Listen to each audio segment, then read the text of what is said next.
If you look through the stories of Indian history, you will find one thing in common, and that is the concept of Jugaad. And perhaps the best example of this is the story of India's first supercomputer.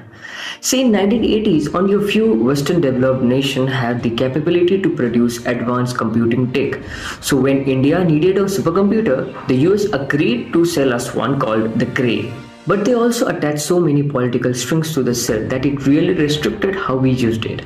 Like we couldn't use it for a nuclear power, for our military, etc. etc. It was almost the foreign policy's equivalent of a parent laying down rules for a child before giving them an expensive toy.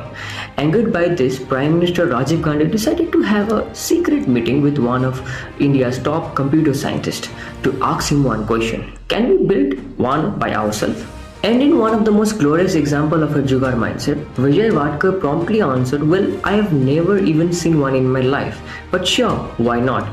Vadkar even promised that it would cost far less than the Cray and they could build it faster than it would take to import it from US. Luckily for us, Vadkar was not bluffing. Just 3 years later, in 1991, the world watched in a shock as India unveiled a fully homemade supercomputer.